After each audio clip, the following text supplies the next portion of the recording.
सिद्धेभ्यः ॐ नमः सिद्धेभ्यः ॐ नमः सिद्धेभ्यः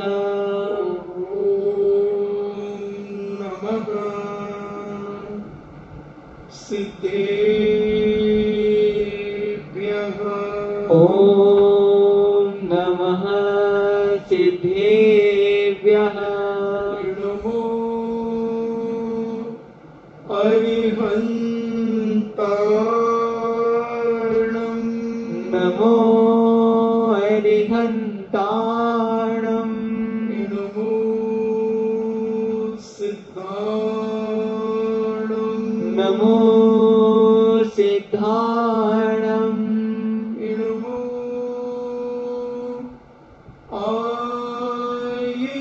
आयर्याणं नमो आयर्याणं नमो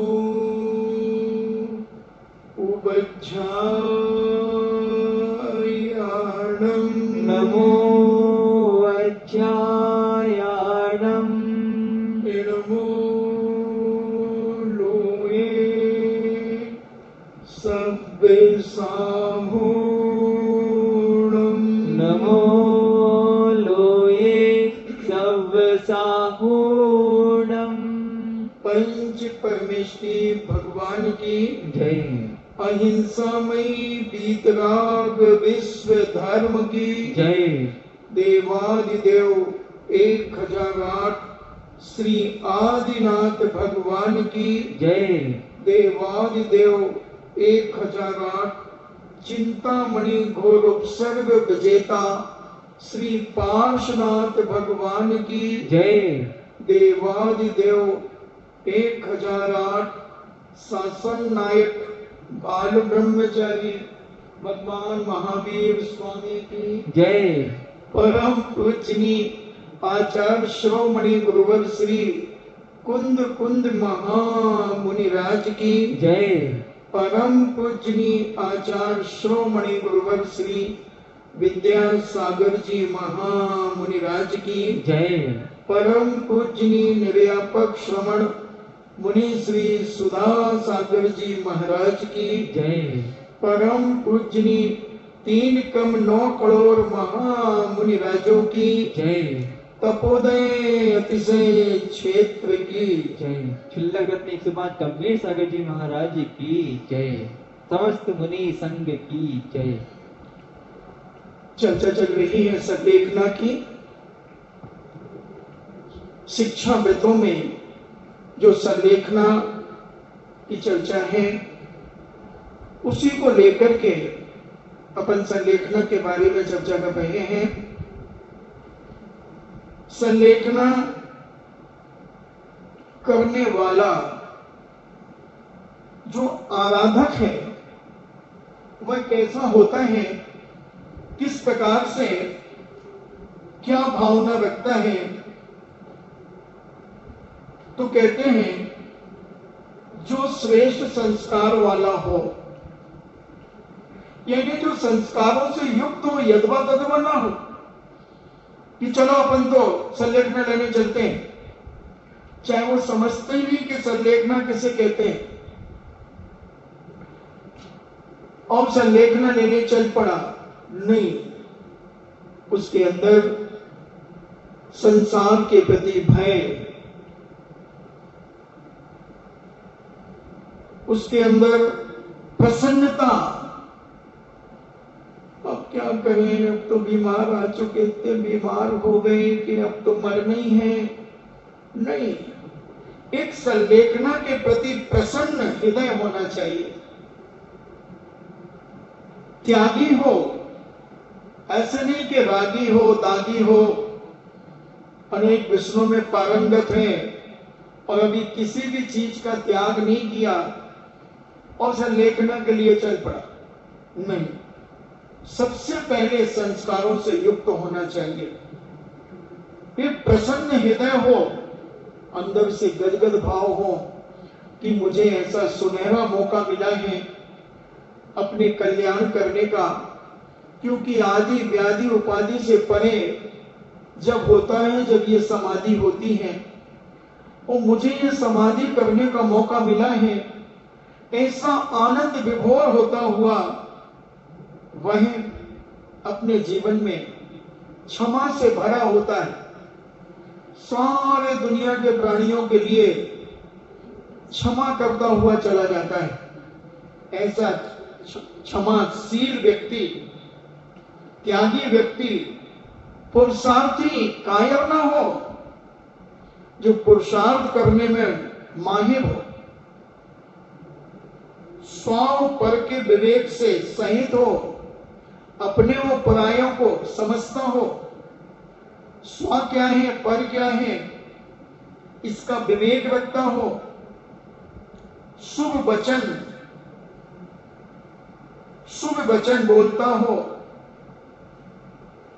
हितमित प्रिय वचन बोल करके लोगों को प्रसन्न करता हो, और सूरवीर हो, शीलवान हो, गुणों में स्थिर हो, रुचि रखने वाला हो,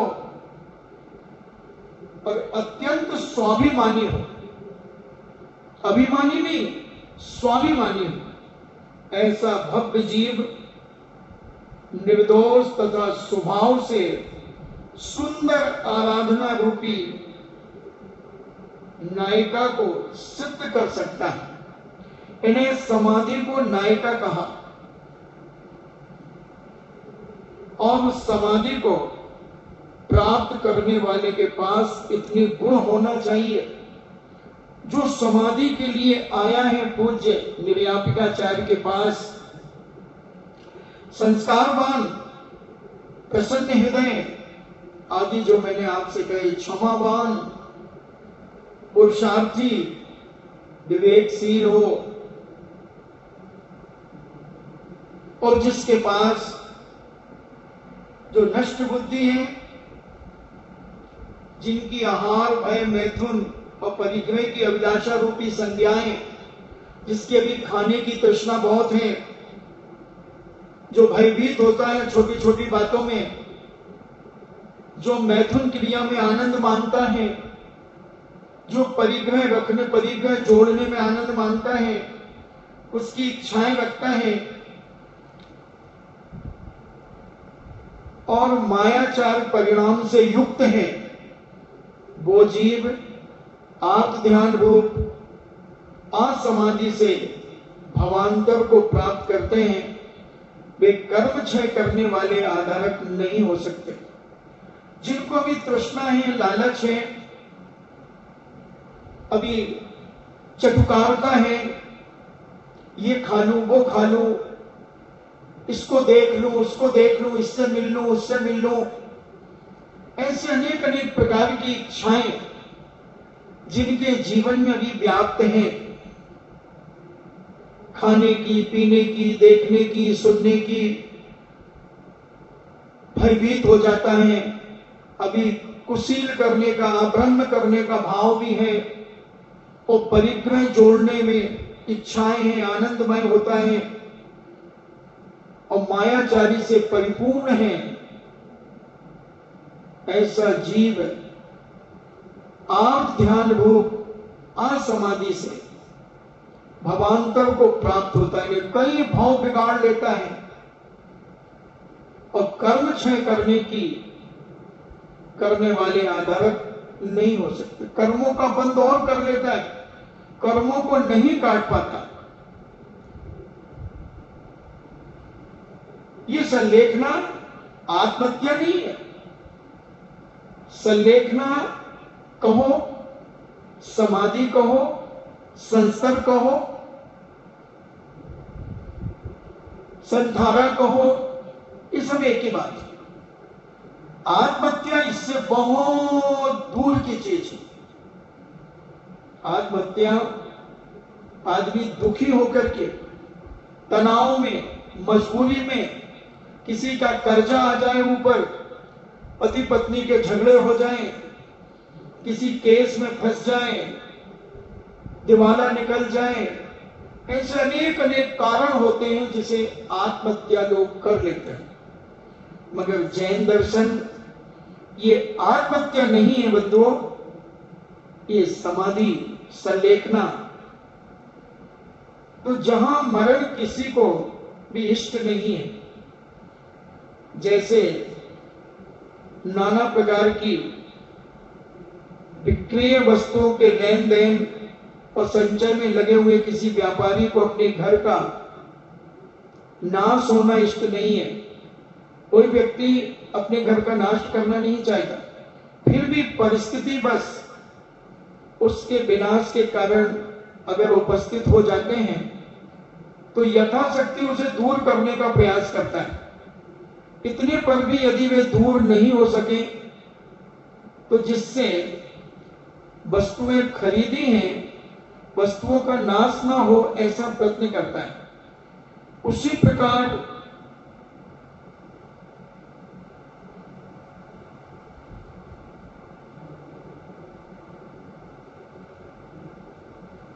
जो मैंने व्रत आदि लिए हैं, सील का जो संचय मैंने जुटा रखा है, ग्रस्त भी उसके विनाश के कारण उपस्थित हो जाएं, जिससे अपने पूर्व गुणों में बाधा नहीं पड़े, इस प्रकार उसको दूर करने का प्रयत्न करता है।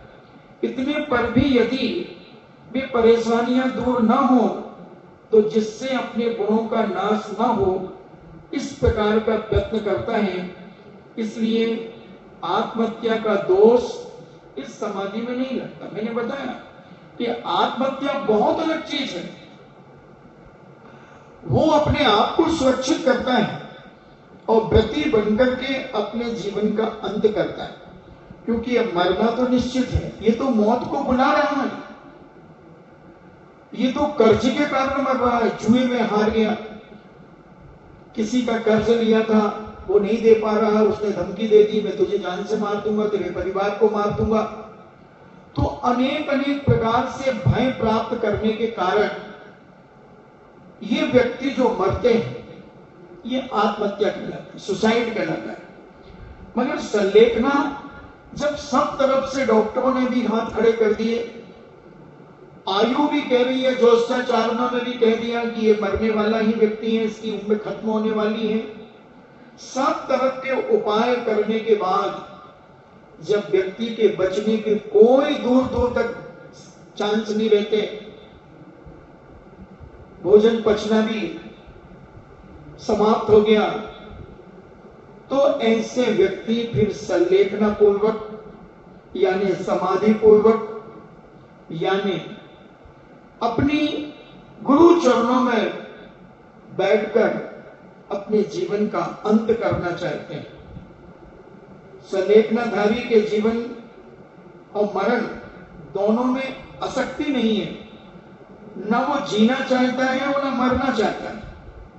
जिस प्रकार तपस्वी शीत उष्ण जन्य सुख दुख आदि को नहीं चाहता और यदि बिना चाहे सुख दुख आदि आ जाते हैं तो वह उसमें राग द्वेष का अभाव होने से सुख दुख कृत कर्मों का बंधक भी नहीं होता।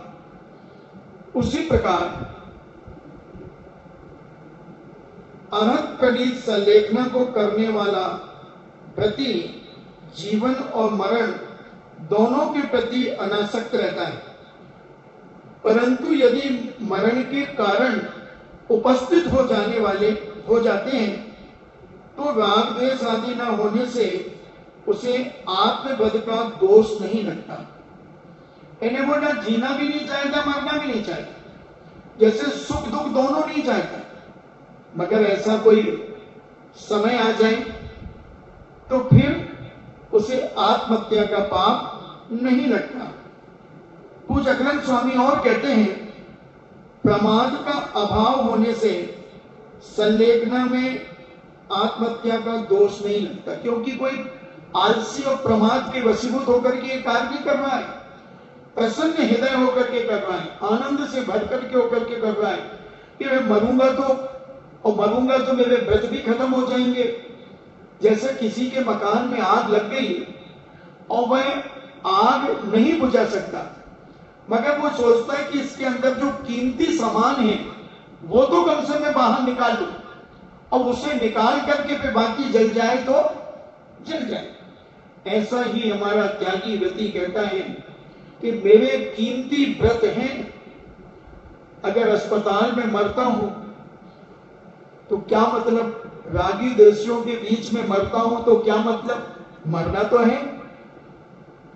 जब सब डॉक्टरों ने, वैद्यों ने, हकीमों ने, सबने कह दिया कि यह व्यक्ति अब मरेगा, बच नहीं सकता, और लक्षण भी हमारे दिख रहे हैं कि मैं मरूंगा, तो अब क्या किया जाए।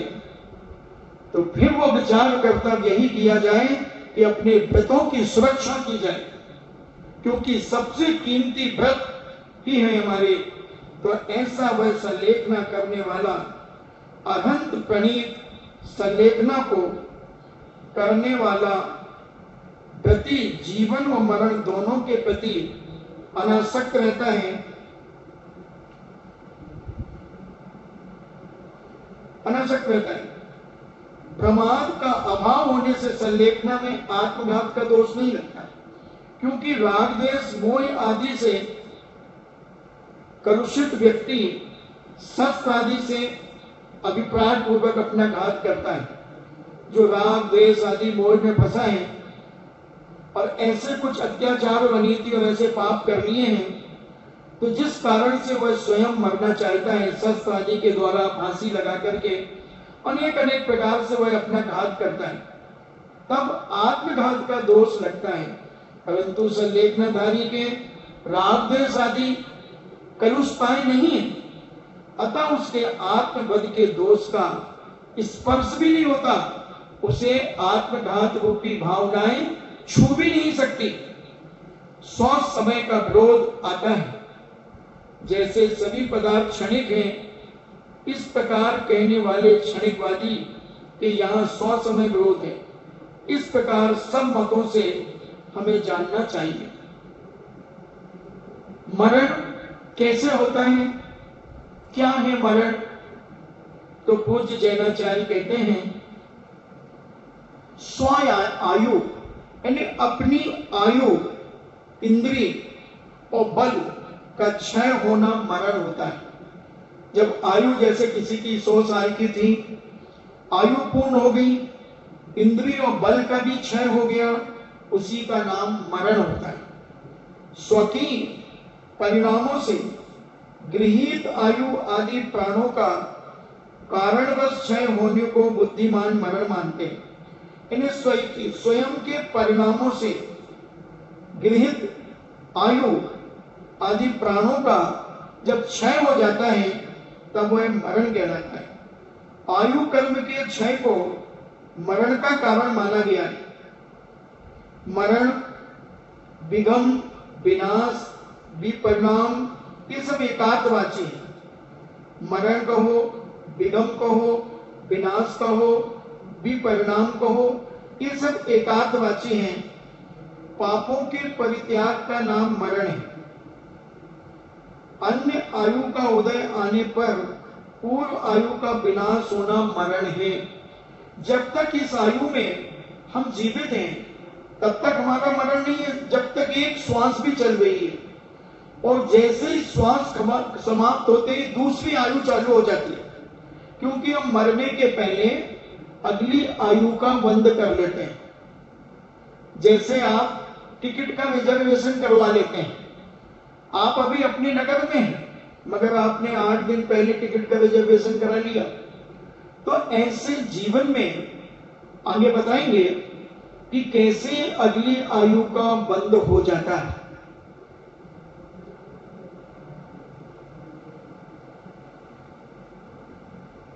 तो ऐसा मरण, तो अब मरण भी कई प्रकार के होते हैं। तो जैन दर्शन में 17 प्रकार के मरण कहे कि 17 प्रकार के मरण व्यक्ति के होते हैं। इन्हें 17 प्रकार से व्यक्ति मरण को प्राप्त कर सकता है, करता है।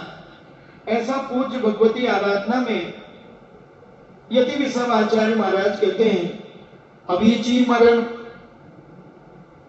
तद्भव मरण, अवधि मरण, अनाद्य मरण, बाल मरण, पंडित मरण, औसन्न मरण, बाल पंडित मरण,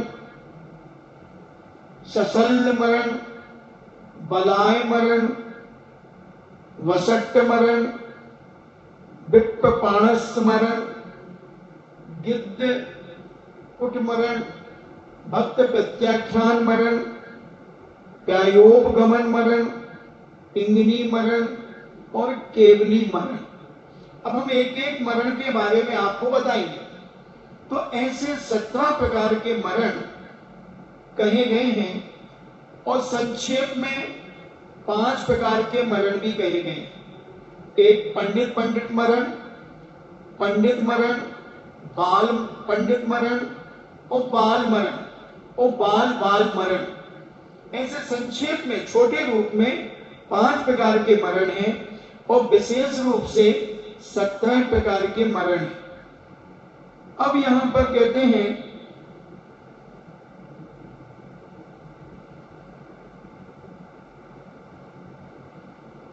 तीन प्रकार के भी मरण मूलाचार में कहे गए।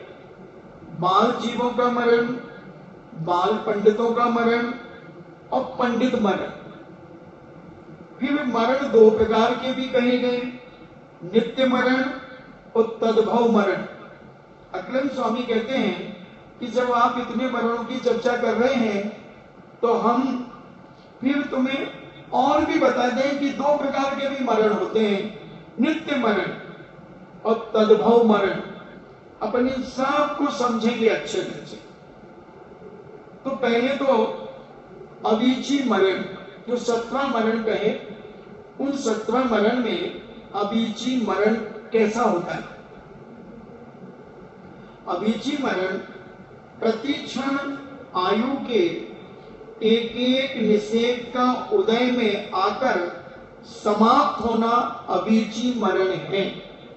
एक एक निषेध आयु कर्म का, जैसे मान लीजिए एक घड़े में 50 लीटर पानी भरा हुआ है, अब उसमें एक सुई के बराबर छेद है, तो उसमें से वो एक सुई के बराबर छेद में से पानी निकल रहा है, वहां सूक्ष्म निकल रहा है, तो वो मटका धीरे धीरे खाली हो रहा है।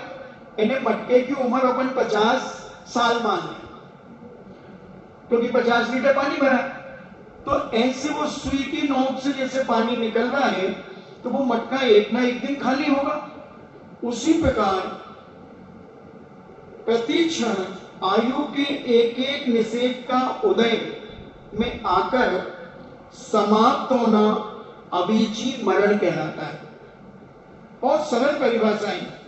तद्भव मरण वर्तमान आयु का समाप्त होना, अर्थात मरण का अन्य भाव में चले जाना, ये तद्भव मरण है। आयु समाप्त हुई, जीव मर गया, अगली आयु में पहुंच गया, ये तद्भव मरण। अवधि मरण, इस वर्तमान पर्याय का जैसा मरण हुआ वैसा आगामी पर्याय का होना, यानी जितनी और जो आयु वर्तमान में भोग रहा है उतनी वैसी आयु आगे के भाव में होना अवधि मरण है। यानी जिस प्रकार से उसने इस मनुष्य पर्याय को जीवन जिया, तो आगे भी वैसा उसे मिले, वो अवधि मरण। यानी इस वर्तमान पर्याय का जैसा मरण हुआ है, यानी जिस प्रकार से मेरा यहां मरण हुआ है वैसा आगामी पर्याय का होना, उसी प्रकार से अगले पर्याय में होना। जितनी और जो आयु वर्तमान में भोग रहा है उतनी वैसी आयु आगे के भाव में भी होना। जो अभी मेरी आयु बची है वैसे अगले भाव में भी बचे, तो वो अवधि मरण कहलाता है। अनाद्य मरण, वर्तमान की आयु के समान आगे की पर्याय में आयु नहीं होना, विभिन्न प्रकार होना अनाद्य मरण है। जैसे कई लोग कहते हैं भगवान मैं तो जैन कुल में हो गया, अगले बार से जैन कुल न मिले मुझे, ऐसे कहते हैं मिथ्या दृष्टि कई कह सकते हैं। जिनको धर्म के प्रति आज का विश्वास नहीं है वो कहते हैं हम तो कहीं और जन्म लेंगे, तो ये अनाद्य मरण कहलाता है। इन्हें वर्तमान की आयु के समान आगे की पर्याय में आयु नहीं होना, विभिन्न प्रकार होना, ये अनाद्य मरण है। अब बाल मरण किसे कहते हैं? तो पहले गुण स्थान से लेकर चौथे गुण स्थान वालों के मरण को बाल मरण कहते हैं। यानी जो व्यक्ति व्रती नहीं बना है मगर जैन दर्शन के प्रति उसकी आस्था, विश्वास, श्रद्धा पूरी भरपूर है। अगर कोई उसके सामने जैन दर्शन की बुराई करता है तो वो कहते देखो भैया, तुम भले मानो या ना मानो मगर जैन दर्शन की बुराई नहीं कर सकते। वो हमेशा पक्ष लेता है जैन दर्शन का, हमेशा जैन दर्शन पर अपनी श्रद्धा अकाट रखता है। अगर उसका मरण होता है तो वो बाल मरण कहलाता है। बाल मरण, बाल यानी बच्चा, बच्चे का मरण, क्योंकि उसने व्रती नहीं बना, अब व्रती है, भले चौथे गुण स्थान में मगर पहले गुण स्थान से लेकर चौथे गुण स्थान वालों के जो मरण होते हैं, पहला गुण स्थान, दूसरा, तीसरे में तो मरण होता नहीं क्योंकि वो मिश्र गुण स्थान है, मगर पहला, दूसरा और चौथा, इन तीन गुण स्थानों में जिन जीवों का मरण होता है वो बाल मरण कहलाता है। इसलिए व्रती बनकर के मरना चाहिए। अब पंडित मरण किसका होता है? तो जो पूज्य मुनिराज छठे गुण स्थान से लेकर 11वें गुण स्थान वालों के जो मरण होते हैं वो पंडित मरण कहलाता है। छठे, 7वें, 8वें, 9वें, 10वें और 11वें ऐसे मुनिराज जो समाधि पूर्वक आदि मरण करते हैं उनका पंडित मरण होता है। वो स्वर्ण मरण, पार्षस्थ आदि भ्रष्ट मुनियों के मरण को वो स्वर्ण मरण कहते हैं। मुनि तो हैं मगर दुनिया के आरंभ सारंभ कर रहे हैं, दुनियाचर्या से भी पतित है, इन्हें अनेक शिथिलाचारी हैं जो मुनि पद पर नहीं करना चाहिए, जो उस प्रकार के कार्य कर रहे हैं उनके मरण को वो स्वर्ण मरण कहते हैं। वो स्वर्ण मरण।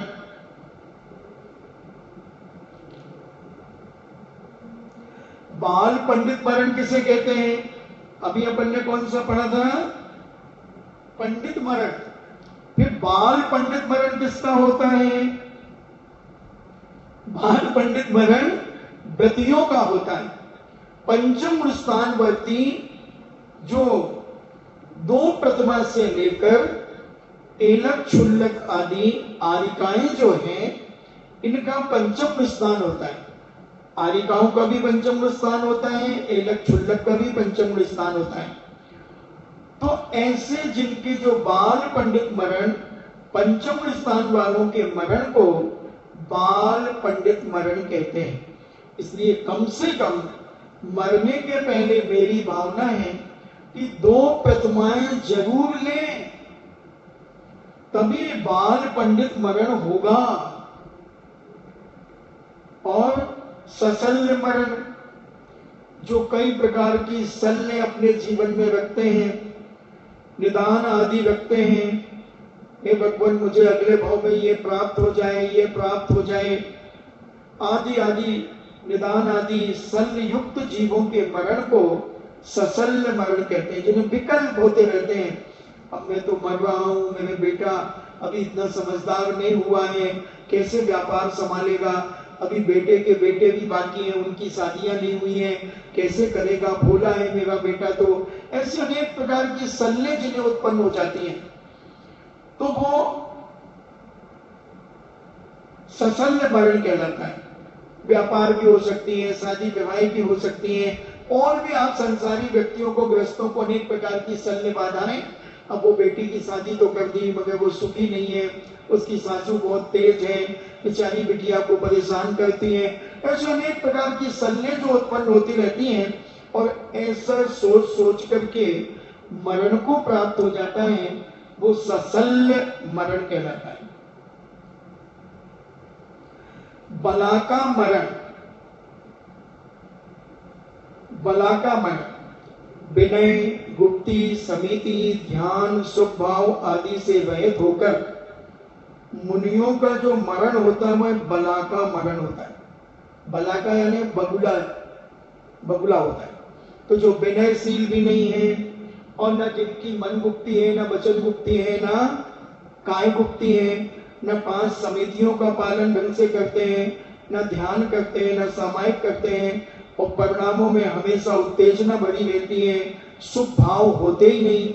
तो इससे जो युक्त हैं और हमेशा यहाँ वहाँ की बातें, खाने पीने की बातें, राग देश की बातें, इसके प्रति घृणा, उसके प्रति घृणा आदि जो भाव रखते हैं, वह बला का मरण है। ऐसे साधुओं का मरण जो होता है वो बला का, जैसे बगुले का मरण हो जाता है। वो सत्य मरण, वो सत्य मरण इंद्रिय आदि के अधीन होकर मरण करना, वो सत्य मरण है। यानी पंच इंद्रियों के विषयों में लिप्त रहते हुए मरण करना, वो सत्य मरण है।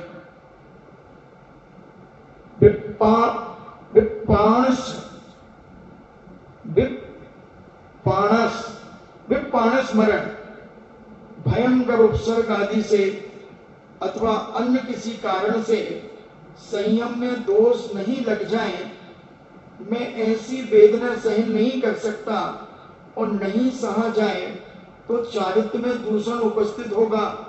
ऐसी स्थिति में अनंत के निकट आलोचना करके श्वास निरोध द्वारा कोई मुनिराज मरण करे तो उसे निप्पाणस मरण कहते हैं।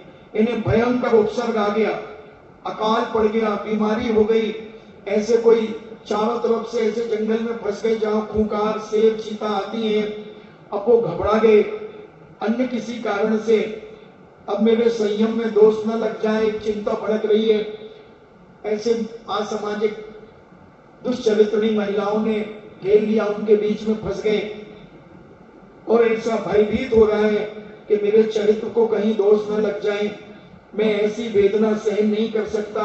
अब इस जंगल में फंस गया, ये चारों तरफ के इस प्रकार से महिलाएं आदि आ गई, मैं कैसे बचूं, ऐसा मैं सहन नहीं कर सकता और नहीं सहा जाए, और अब मुझसे सहा भी नहीं जाता तो चारित्र में दूषण उपस्थित होगा और मेरे चारित्र में दोष लगेगा।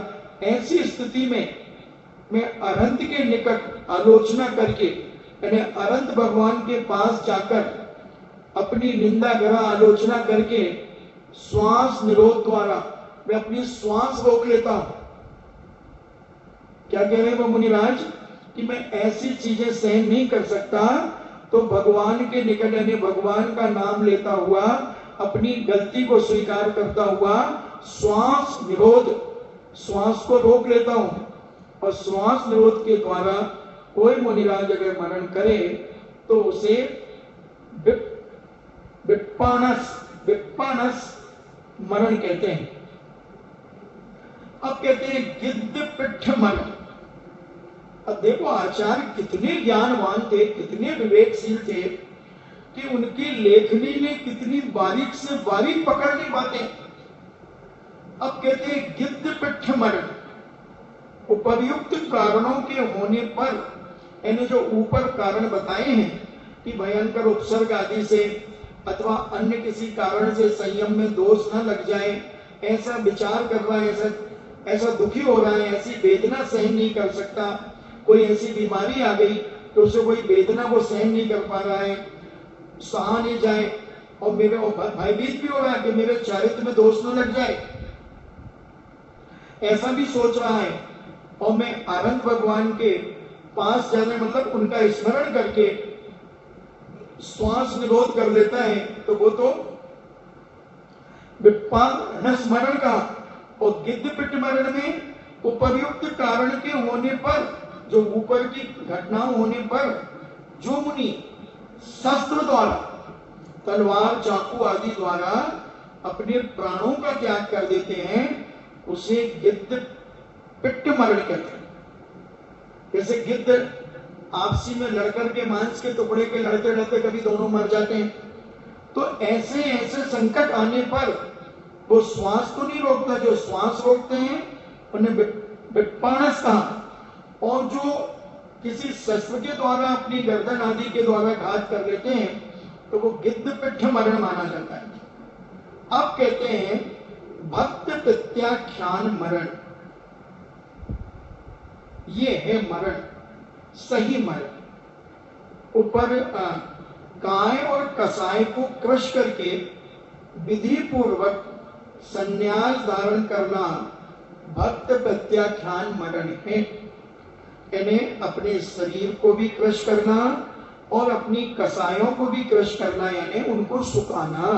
शरीर अगर हष्ट-पुष्ट बलिष्ठ रहेगा तो आपका मरण नहीं होगा, कसाएं आपकी हष्ट-पुष्ट रहेंगी, छोटी छोटी बातों में आप क्रोधित होंगे, दूसरों से चिढ़ेंगे चिढ़ाएंगे, तो फिर आपका मरण तो हो जाएगा शरीर का, मगर कसायों का मरण नहीं होने के कारण आपकी सच्ची समाधि नहीं हो पाएगी। इसलिए भक्त प्रत्याख्यान मरण काय और कसायों को छीण किया जाता है, इनको कमजोर बनाया जाता है। अब इंगिनी मरण, जिसमें मुनि अपनी सेवा दूसरों से नहीं कराते, स्वयं करते हुए आहार त्याग पूर्वक प्राण छोड़ देते हैं, वह इंगिनी मरण कहलाता है। यानी वैयावती किसी से नहीं कराते, अपनी सेवा दूसरों से नहीं कराते, स्वयं करते। स्वयं कहीं पैर हाथ में दर्द होगा तो अपने हाथों से दबा लेंगे, पैर दबा लेंगे, पीठ दबा लेंगे, अपना सिर दबा लेंगे, मगर किसी दूसरे की सहायता नहीं लेंगे, किसी दूसरे का सहयोग नहीं लेंगे और अपनी शक्ति अनुसार त्याग पूर्वक प्राण छोड़ते हैं। धीरे धीरे धीरे धीरे सब कुछ त्याग करते हैं, तो इसे इंगिनी मरण कहते हैं। अब कहते हैं कायोग गमन मरण, आहार त्याग करके वन में अकेले रहकर काष्ठ के समान शरीर का त्याग कर ध्यान में लीन रहते हुए प्राण त्याग करना कायोग गमन है। यानी आहारों का त्याग कर दिया और किसी जंगल में चले गए अकेले, किसी को साथ में नहीं ले गए और अकेले रहकर लकड़ी के समान जमीन पर लेट गए। जैसे लकड़ी गिर जाती है ऐसे समान शरीर का त्याग कर, अब शरीर से कोई मतलब नहीं, पड़े हैं तो पड़े हैं, वही मजबूत आदि हो रहा है तो हो रहा है, त्याग करके और ध्यान में लीन रहते हुए प्राण त्याग करना कायोग गमन मरण है। मगर पंचम काल में इसका निषेध है कि इस प्रकार का मरण आप नहीं कर सकते। और एक प्रकार से इंगिनी मरण भी नहीं करते। कोई विशिष्ट बलिष्ठ साधु होते हैं, वो करें तो करें, मगर आज वर्तमान में भक्ति प्रत्याख्यान मरण ही होता है। बाकी ये कायोग गमन मरण और इंगिनी मरण का निषेध ही मान, ये जो प्रायोग गमन इसका तो निषेध ही है पंचम काल में, क्योंकि अभी वर्तमान में, क्योंकि कोई भी साधु ऐसे अकेले जंगलों में नहीं रह सकता। कोई हिंसक प्राणी आकर के हाथ खा जाए, कहीं कुछ कर जाए तो आत्म ध्यान रोध ध्यान परिणाम हो जाए, इसलिए इसे मना। केवली मरण 14वें गुण स्थान में अरहंत देव का निर्माण होना केवली मरण कहलाता है। अब पंडित मरण किसका होता है? तो कहते हैं क्षीण कसाय केवली भगवान पंडित मरण करते हैं। केवली भगवान को अपने शरीर को छोड़कर मोक्ष के लिए गमन करते हैं, वह तीनों लोकों में उत्तम और वंदनीय पंडित मरण कहलाता है। ऐसे पूज्य मुनिराज पंडित मरण करते हैं 14वें गुण स्थान। पहले तो केवली मरण, और जो पंडित मरण होता है, क्षीण कसाय केवली भगवान पंडित मरण करते हैं। केवली भगवान जो अपने शरीर को छोड़कर मोक्ष के लिए गमन करते हैं, वह तीनों लोकों में सबसे उत्तम और वंदनीय पंडित मरण कहलाता है। पंडित मरण किसे कहते हैं? तो व्यवहार में, सम्यक में, ज्ञान में और चारित्र में पंडित के मरण को पंडित मरण कहते हैं। यानी सम्यक दर्शन, सम्यक ज्ञान, सम्यक चारित्र जिनके पास यानी रत्नत्रय हैं, ऐसे पांडित्य के प्रकर्ष से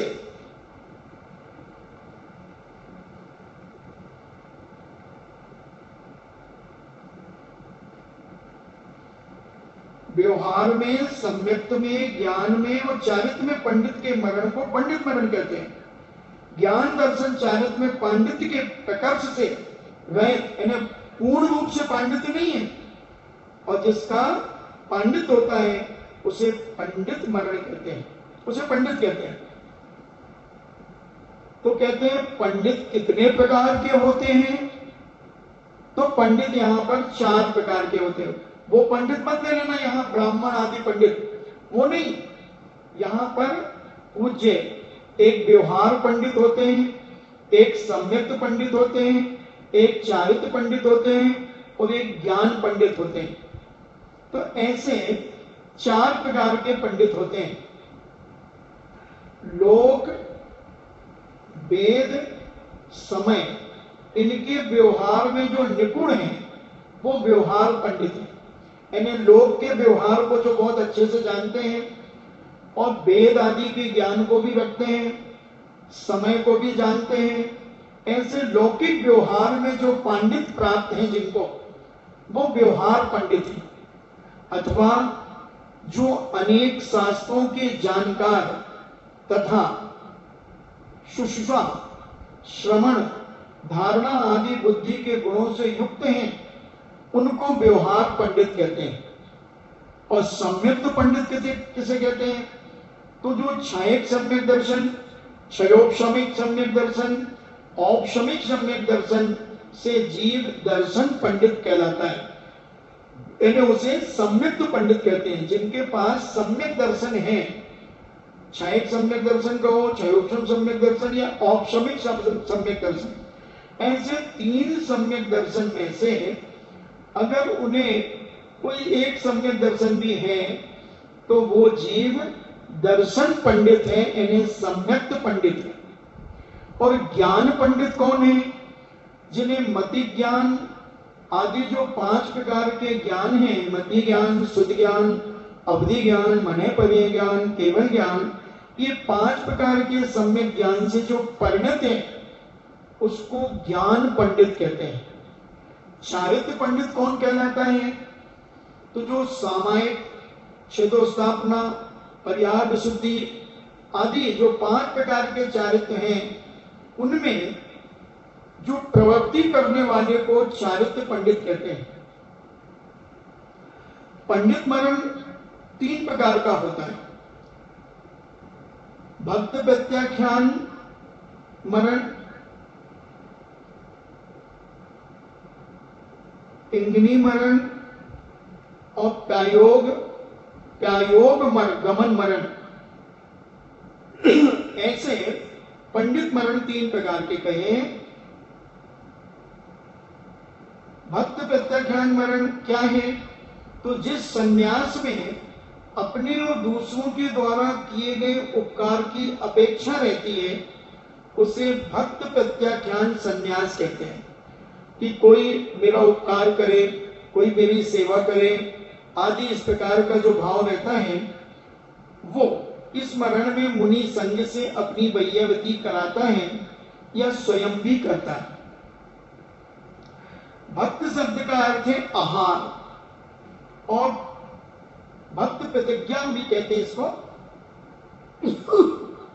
भक्त प्रतिज्ञा मरण भी कहते हैं। तो भक्त का अर्थ होता है भोजन पानी आहार, और प्रतिज्ञा का अर्थ होता है त्याग होता है। उस आहार का जिनका त्याग करके जो मरण करना, तो वो भक्त प्रत्याख्यान मरण है। आहार का त्याग करके जो मरण करते हैं। अब कई मरण तो हुए मगर आहार करते करते मरण हो गए, ऐसे भी साधुओं के मरण हुए। बिना त्याग आहार करके आए और त्याग नहीं किया मरण का, पदों के त्याग नहीं किए। तो ये बहुत सारे विकल्प मरण के हैं। यद्यपि आहार का त्याग इतर दोनों मरणों में ही होता है, तो भी इस लक्षण का प्रयोग रूढ़ी बस मरण विशेष में ही कहा गया है कि भक्त प्रतिज्ञा मरण, एक ये भी कर दिया कि वो भक्त हमें आहार और प्रतिज्ञा ने त्याग। तो आहार का जो त्याग करके मरण करते हैं वो भक्त प्रतिज्ञा मरण हो जाता है। अब कहते हैं भक्त प्रत्याख्यान मरण कितने प्रकार का होता है?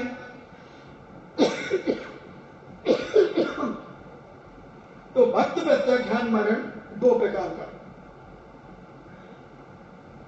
सचित विचार भक्त प्रतिज्ञा मरण और अविचार भक्त प्रतिज्ञा मरण। सचित सविचार इन्हें सब प्रकार का विचार, सभी विचार इन्हें नाना प्रकार से चारित्र पालना, चारित्र में विहार करना विचार है। चारित्र में विहार करना, इस विचार में के अभय लिंग आदि 40 अधिकारों का वर्णन है। यानी चारित्र में विहार का विचार, इन्हें अपने चारित्र में विचार करना, उसको पूज्यवर ने भगवती आराधना की विजया टीका में पूज्यवर ने इस विचार के संबंध में अरहत लिंग आदि 40 अधिकारों का वर्णन है। इस विचार के साथ जो वर्तता है वह सविचार है। जो ग्रस्त अथवा मुनि उत्साह व बल युक्त है और जिसका मरण काल सहसा उपस्थित नहीं हुआ है, इन्हें भी मरण का काल नहीं आया है, और जिसका मरण दीर्घ काल के अनंतर प्राप्त होगा, ऐसे आयु के मरण को सविचार भक्त प्रत्याख्यान मरण कहते हैं। वो विचार करते हैं अभी तो बहुत उम्र है, मगर मेरा मरण कैसे होगा, अच्छे से संलेखना पूर्वक होगा कि नहीं होगा, त्याग के साथ होगा कि नहीं होगा, अच्छे योग आचार निर्यापकाचार के सानिध्य में होगा कि नहीं होगा, अनेक प्रकार की जो विचार इस प्रकार से करते रहते हैं, तो वो सविचार भक्त प्रतिज्ञा मरण कहलाता है। जिसकी आयु अभी दीर्घकालीन है, मतलब अभी बहुत लंबी चौड़ी आयु है, उसके सविचार भक्त प्रत्याख्यान मरण होता है। इस मरण की विवक्षा करने के इच्छुक बुद्धिमान पुरुष को मरण कंडिका में से 40 सूत्रों को जानना चाहिए। अब अविचार मरण क्या होता है? जिसकी आयु अत्यंत यानी बहुत थोड़ी सी बची है, उसके अविचार भक्त प्रत्याख्यान मरण होता है। वीरधारी योगी यानी शक्तिशाली तपस्वी योगी मुनि के आकस्मिक जिसका रोकना कठिन है, कोई ऐसी परेशानी आ गई और रोकना कठिन, जैसे अटैक आ गया एकदम, ऐसे मरण के उपस्थित हो जाने पर चेष्टा रहित शक्ति रहित उस साधु के अविचार भक्त प्रत्याख्यान नाम का समाधि मरण होता है। तो उतने क्षण में वो जैसे ही उसे तकलीफ हुई, उसी समय वो सब चीजों का त्याग करके मात्र अपनी आत्मा में लीन हो जाता है, भले वो एक क्षण के लिए, तो वो अविचार भक्त प्रत्याख्यान मरण माना जाता है। हो जाते जो मुनिराज हमेशा अपनी समाधि की तैयारी में लगे रहते हैं, ऐसे कई बार मुनिराज कहते हैं अपने सुधा सागर जी महाराज, तैयारी रखो, कब क्या हो जाए कोई भरोसा नहीं, क्योंकि ऐसा वातावरण चल रहा है, इसलिए तैयारी रखो मरने की। तो ऐसे आकस्मिक कभी ऐसी घटना दुर्घटना आ जाती है, तो ये अविचार भक्त प्रत्याख्यान मरण अपन ये नहीं कह सकते कि कोई अगर अटैक में किसी साधु त्यागी व्यक्ति का मरण हुआ है तो अपन ये नहीं कह सकते कि वो दुर्गति गए। अगर वो अपने आप में अलर्ट हैं और शक्तिवान हैं, जैसे, क्योंकि अटैक आता तो है मगर उसके बहुत सारे लक्षण हैं। ये हाथों में दर्द होता है दोनों तरफ से, जबड़ा जगड़ता है, कई कारण होते हैं। आजकल एक और बिल्कुल शांत अटैक भी आता है, कि आदमी सोते सोते, तो इसलिए सोने के पहले भी सब चीजों का त्याग कर दो, और उसमें भी अगर अटैक आ जाए तो भी अपना मरण बढ़िया हो जाएगा। सब चीजें त्याग कर दो, जितना कम से कम परिक्रय तुम्हारे पास रहे सोते समय, वो बहुत बढ़िया बात है। तो ऐसे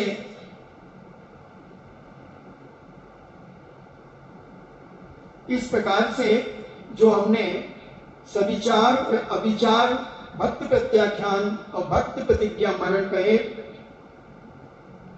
परक्रम रहित मुनि को सहसा मरण उपस्थित होने पर अविचार भक्त प्रत्याख्यान करना योग्य है।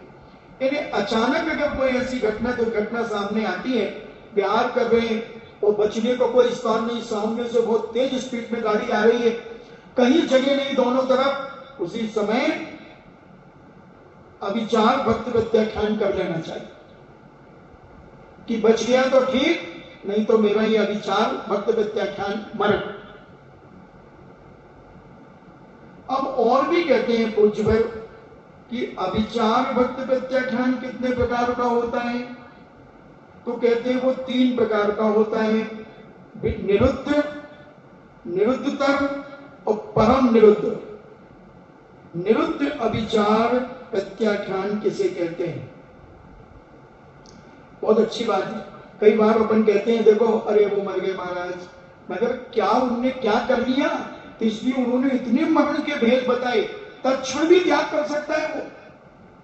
अगर अपने व्रतों में सावधान है तो कैसे भी परेशानी आ जाए, हम नहीं समझ पाएंगे उनके अंदर के परिणाम, किस समय वो अपने परिणामों की निर्मलता से संकल्प कर सकते। तो कहते हैं निरुद्ध अविचार प्रत्याख्यान किसे कहते हैं? रोगों से पीड़ित होने के कारण जिसका जंघा बल क्षीण हो गया, यानी बीमारी के कारण जंघाओं का बल कम हो गया है, और जो परगण में जाने को समर्थ नहीं है, दूसरे आचार्यों के संग में जाने में समर्थ नहीं, क्योंकि विहार नहीं कर सकते, दूसरे संग में समाधि के लिए नहीं जा सकते, वह मुनि निरुद्ध अविचार भक्त प्रत्याख्यान करता है। निरुद्ध नाम के अविचार भक्त प्रतिज्ञा को करने वाला मुनि जब तक बल और शक्ति है तब तक अपनी आवश्यक क्रियाएं एवं शारीरिक क्रियाएं स्वयं करता है, और जब बल रहित होता है तब संघ के द्वारा उपकृत होकर संघ की सहायता लेकर उक्त क्रियाएं करता है। प्रतिक्रमण सुनना, सामायिक के लिए बैठ जाना, साथ में किसी महाराज को बिठा लेना, स्वाध्याय दूसरों से सुनना, स्वयं नहीं करना आ रहा, आंखें कमजोर हो गई आदि, इस तरह अपने संग में रहकर जो समाधि मरण क्रिया किया जाता है वह निरुद्ध अविचार भक्त प्रत्याख्यान मरण कहलाता है। इसमें क्रम सविचार भक्त प्रत्याख्यान मरण में कहा है, वही सब क्रम इसमें होता है। अब निरुद्ध अविचार भक्त प्रत्याख्यान समाधि मरण किस प्रकार होता है? तो निरुद्ध अविचार भक्त प्रत्याख्यान समाधि मरण 2 प्रकार का होता है, एक प्रकाश और एक अप्रकाश। प्रकाश जो जानता हुआ जाना जाए वह प्रकाश अविचार भक्त त्याग कहलाता है, कि जो सब जान रहा है, समझ रहा है और फिर उनका त्याग कर रहा है।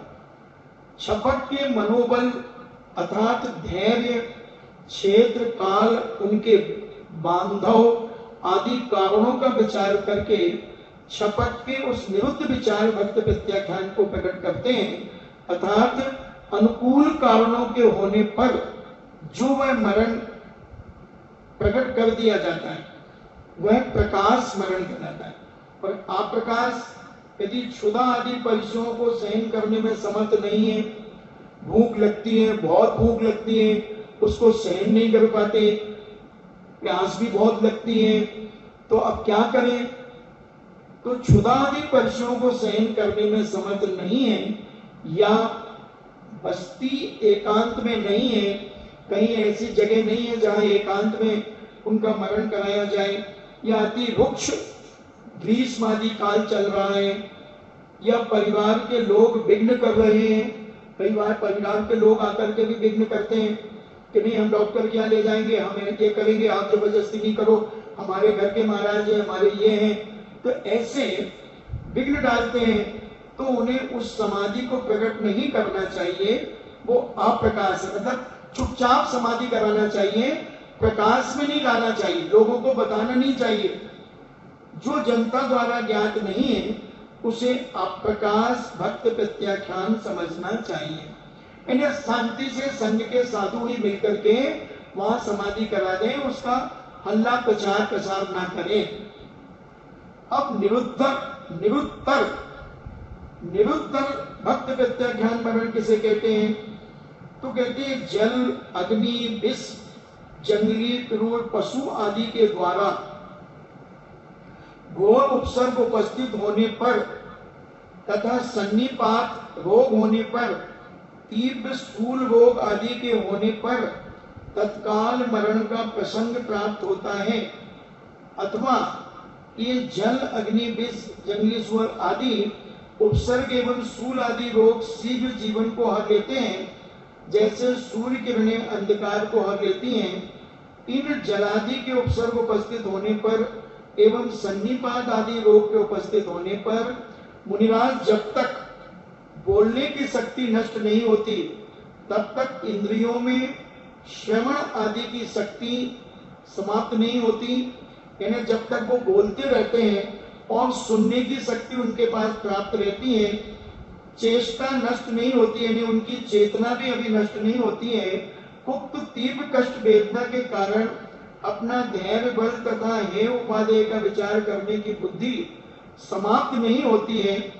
यानी अच्छे बुरे को वो जानते हैं, क्या अच्छा है क्या बुरा है, इतना समझते हैं। तब तक ही उक्त वेदना आदि से अपनी आयु क्षीण होती देखकर धीर वीर मुनिराज गुरु के निकट आलोचना करके शरीर का त्याग कर देते हैं। इस प्रकार अपने संग में स्थित रहकर मरण के उक्त कारणों के अकस्मात उपस्थित होने पर संलेखना ग्रहण की जाती है, उसे प्रज्ञजन निरुत्तर भक्त प्रत्याख्यान कहते हैं। यानी जब तक चेतना है, सुन रहे हैं, समझ रहे हैं, अच्छे बुरे का ज्ञान है और शरीर असात हो गया है, शरीर में चलने आदि की ताकत नहीं है, तो वो अपने संग में ही जो ज्ञानवान मुनिराज हैं, समझदार मुनिराज हैं, उन मुनिराज के पास सब चीजों का त्याग करके निरुत्तर भक्त प्रत्याख्यान मरण करते हैं। इसमें और भी विधि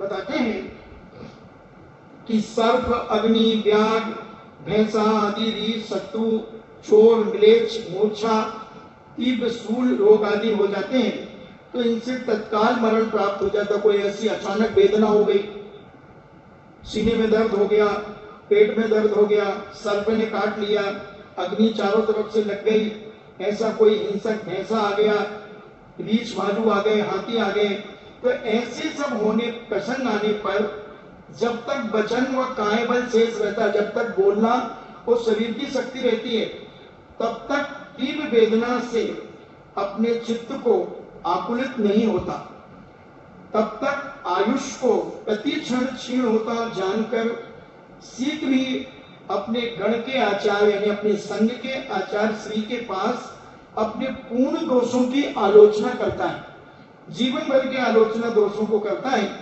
इस प्रकार निरुत्तर नाम के दूसरे अभिचार भक्त प्रत्याख्यान स्वरूप ये मरण कर लेते हैं। तो ऐसा निरुत्तम, अभी तो निरुत्तर कहा, अब निरुत्तम मरण कैसे होता है? जब व्याधि व क्रूर पशु पक्षियों द्वारा एवं विष आदि के द्वारा बाने की शक्ति समाप्त प्राय हो गई है, अब बोलना नहीं आ रहा है। बोलना तो चाह रहे हैं, कई बार मरण के समय बोलना चाहते हैं मगर आवाज नहीं निकल रही है। ऐसे कौन व्यक्ति होते हैं जो खूब चपड़ चपड़ करते हैं, उनके अंत समय बोली खत्म हो जाती है, उनको बोलना नहीं आता, नमोकार मंत्र भी नहीं बोल पाते, अपने अंदर की बात भी उनके मुख से नहीं निकलती, करते रहते हैं, और हाथों में ताकत नहीं कि लिख के बता सके। इसलिए ऐसे के लिए आचार्य को संकेत देते हैं, आंखों के संकेत देते हैं, उंगलियों के संकेत देते हैं, क्योंकि अब बोलना नहीं आ रहा है। इसलिए थोड़ा कम बोला करो, मौन रखा करो। जितने घंटे 2 घंटे के लिए भी मौन रखोगे तो ये भाषा वर्गणा शब्द बचे रहेंगे, तो अंत समय प्रभु का नाम ले सकोगे। कई लोग तो इतना चौपड़ करते हैं, सुबह 5 बजे से करते हैं। एक बार एक बच्चे से पूछा कि देश की भाषा को मातृभाषा क्यों कहते हैं, पितृभाषा क्यों नहीं कहते? तो वो बच्चा कहता मैं बताऊं? हाँ बताओ। बोले मेरी मम्मी 4 बजे से उठती है और बोलती रहती है, रात को 11-12 बजे तक बोलती है, और मेरे पापा 4 बजे उठ करके सामायिक करते हैं, प्रतिक्रमण करते हैं, माला फेरते हैं, और फिर तैयार होकर के जिनेन्द्र भगवान का अभिषेक पूजन करने जाते हैं, स्वाध्याय करते हैं, और फिर उसके बाद भोजन करके दुकान जाते हैं, और शाम को 5 बजे आकर के भोजन करते हैं, और फिर मंदिर जी में जाकर के 9 बजे आते हैं और सो जाते हैं। इसलिए मेरे पिताजी तो कम बोलते हैं और मेरी मम्मी ज्यादा बोलती हैं। इसलिए देश की भाषा को मातृभाषा कहा गया है, पितृभाषा नहीं कहा गया। अब सोच लो तुम महिलाएं कितना बोलती हो, मौन रहते ही नहीं। उपवास है तो, एक आसन है तो, गर्मी है तो, ठंड है तो, बरसात है तो, बोलते ही जाते हैं। और ऐसे बड़े बड़े मुनिराज के भी शब्द नहीं निकलते, ऐसे दीनहीन हो जाते हैं, अपने अंदर की बात कह नहीं पाते, लिख नहीं पाते। इसलिए कह रहे हैं जब व्याधि या क्रूर पशु पक्षुओं द्वारा एवं निज एवं विष आदि के द्वारा वाणी आदि की शक्ति समाप्त प्राय होने लगती है, तब कई पैरालिसिस हो जाता है, कई प्रकार की ऐसी स्थिति बन जाती है, तो तब निर्मल बुद्धि वाले मुनिराज निरुत्तम अभिचार भक्त प्रत्याख्यान मरण होता है। अब उनका जब मरण होता है तो ये निरुत्तम अभिचार भक्त प्रत्याख्यान मरण होता है, जिसको रोकना अशक्य है, जिसको कोई रोक नहीं सकता।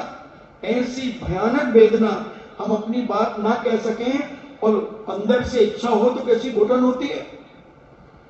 इसलिए वो कहते हैं ऐसे भयानक वेदना अपने जीवन को हरण करती है। देखकर धीर साधु जिनेन्द्र आदि के समक्ष अर्थात अपने मन में जिनेन्द्र देव को विराजमान कर शीघ्र दोषों की आलोचना करता है। अब कह तो पा नहीं रहा है, तो भगवान का स्मरण करके कि साक्षात मैं भगवान के पास बैठा हूं, और अपने मन में ही अपनी सारी गलतियों की आलोचना कर लेता है, अपनी निंदा कर लेता है, अपनी गलतियों का एहसास कर लेता है। उनके समक्ष अर्थात मन में जिनेन्द्र भगवान को विराजमान करके शीघ्र ही अपने दोषों की आलोचना करता है। जो आराधना विधि पहले विस्तार से शुद्ध पारगामी आचार्यों द्वारा कही गई है, उस विधि से इस निरुत्तम अभिचार भक्त त्याग में होती है, और व्याग आदि उपयुक्त कारणों से पीड़ित साधु के शरीर का बल और वचन आदि क्षीण हो जाए तो परम निरुद्ध नाम का मरण प्राप्त होता है। ऐसे अपन ने जो 3 प्रकार के भक्त प्रत्याख्यान के बारे में और भी कहा था, उन्होंने अभिचार मरण के जो भेद बताए थे, निरुद्ध, निरुद्धतर और परम निरुद्ध, ऐसे अपन ने मरण को समझा। और ये सब चीजें अपन को बार बार पढ़ना चाहिए और इतने तैयार रहना चाहिए, क्योंकि जीवन एक पानी की बूंद है, जीवन एक पानी का बुलबुला है, जीवन एक कांच का बर्तन है, कब टूट जाए कब फूट जाए कुछ नहीं कहा जा सकता। इसलिए अपने जीवन में जीवन भर का किया कराया पुण्य की क्रिया कहीं अंत समय हमारी बिगड़ न जाए, हम जिनेन्द्र भगवान का नाम लेना न भूल जाएं, हम भगवान की कही हुई बात को ना भूल जाएं। इसलिए अपने आप में इतनी सरलता लाओ। सबसे पहले सरलता लाना। जितनी तुम सरल होते चले जाओगे उतना अच्छा मरण तुम्हारा होता होगा। और जितनी तुम कठोर और निर्दयी बने रहोगे, मायाचारी कृष्ण नहीं करोगे, शरीर तो सुखा लोगे मगर क्रोध, मान, माया, लोभ, राग, देश, मोह, मद, मत्सर ये भरे रहेंगे अगर, तो कुछ नहीं होने वाला, कुछ नहीं होने वाला। कुआं तो सुखा लिया, कुआं तो मोटर लगा करके सुखा लिया क्योंकि 4 कुत्ते कुएं में गिर गए थे। अब पानी तो निकाल लिया मोटर से कुएं का, मगर वो कुत्ते नहीं निकल गए। अब कुत्ते नहीं निकलेंगे, कुत्ते नहीं निकालोगे और फिर कुएं में पानी आ जाएगा तो फिर कुआं गंदा रहेगा कि नहीं रहेगा? कुएं का पानी पीने लायक रहेगा कि नहीं रहेगा? नहीं रहेगा। उसी प्रकार तुम्हारा मरण भी ऐसे कसायों के साथ होगा। तो कर्मों की निर्जरा के साथ जब मरण नहीं होगा तो तुम्हारा मरण भी बेकार हो जाएगा। जैसे उस कुएं का पानी पीने योग्य नहीं होगा, ऐसे ही तुम्हारा मरण संलेखना के योग्य नहीं होगा, समाधि के योग्य नहीं होगा और दुर्गति में जाकर के तुम अपना जीवन समाप्त करते चले जाओगे। इसलिए जैनाचार्य कहते हैं शरीर कृश करने के साथ साथ कसायों को भी कृश करो। सबसे मूल बात है समाधि में कसायों को कम करो, कसायों को सबको क्षमा करो, क्षमा करो। क्षमा वरण को चाहिए छोटों को उत्पात, का कछु हरि को गयो भगुमारी जो लात। क्षमा वरण को चाहिए। तो जो व्यक्ति अपने आप को बड़ा समझता है, पहले तो जो व्यक्ति अपने आप को बड़ा मानते हैं कि मैं बड़ा हो गया, वो व्यक्ति छोटों को क्षमा करना शुरू कर दे। तो महाराज वो कुछ भी करें, हाँ करने दो, वो भोगेंगे। तुम क्षमा करो, तुम बोलना कम करो, तुम कसाएं कम करो, तुम चपड़ चपड़ करना कम करो, तो अपने आप सामने वाला तुम्हारी इज्जत करने लगेगा। तुम इतना ज्यादा बोलते हो, तुम इतना ज्यादा चिल्लाते हो, तो सामने वाले तुम्हारी बात को अनसुनी कर देता। और उसी बात को तुम बहुत कम शब्दों में बहुत धीरे से बोलोगे तो सामने वाला भी तुमसे कहेगा हाँ ठीक है मैं कर लूंगा। तुमसे कल भी कहा था, परसों भी कहा था, तुम सुनते ही नहीं हमारी। वो कहता अब तुम तो मानती हो सुनते ही नहीं, तो हम लोग सुनना ही नहीं आता, अब तुम बड़बड़ाते हो। एक बात धीरे से कह दो, वो काम हो जाएगा। नहीं हुआ, 1-2 दिन बाद देखो हमने आपसे ऐसा कहा था, हाँ मैं भूल गया, मैं कर लूंगा। और अगर तुमने अपना स्पीकर वॉल्यूम तेज किया तो सामने वाला कहेगा मैं तो कान में डट्टो लगा लिया हूं, डट्टो, डट्टो जानते ना, रुई लगा लूंगा कान में, तू चिल्लाते हो, तेरे मुंह कौन लगे? चाहे वो बहू हो सकती है, बिटिया हो सकती है, बेटा हो सकता है, श्रीमान हो सकते हैं, देवर जी हो सकते हैं, सेठ जी हो सकते हैं, XYZ कोई भी हो सकता है, मोहल्ले पड़ोस के लोग हो सकते हैं। तो कसायों को कैसे रोकें इस पर विचार करो, कसाएं कम कैसे करें इस पर विचार करो। और ऐसे विचार करते करते हम अपने जीवन में बहुत कुछ पा सकते हैं। इन्हीं मंगल भावना के साथ जिनमणि स्तुति। जिन वाणी के ज्ञान से सूझे लोकालोक, सो वाणी मस्तके धरूं सदा देते हूँ धोख। हे जिन वाणी भारती तो ही जपो दिन रैन, जो तेरो शरणागहि सो पावे सुख चैन।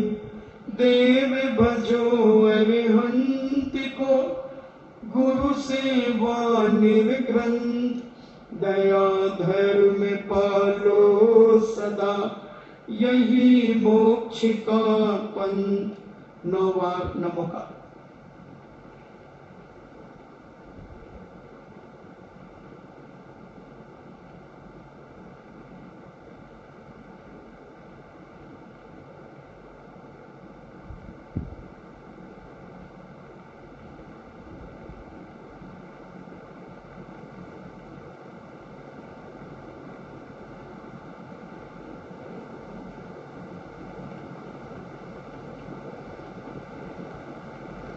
परम पूज्यनी द्वादशांग जिनवाणी माता की सुत देवता सुत देवता सुत देवता जैनम जेतु शासनम जैनम जेतु शासनम जैनम जेतु शासनम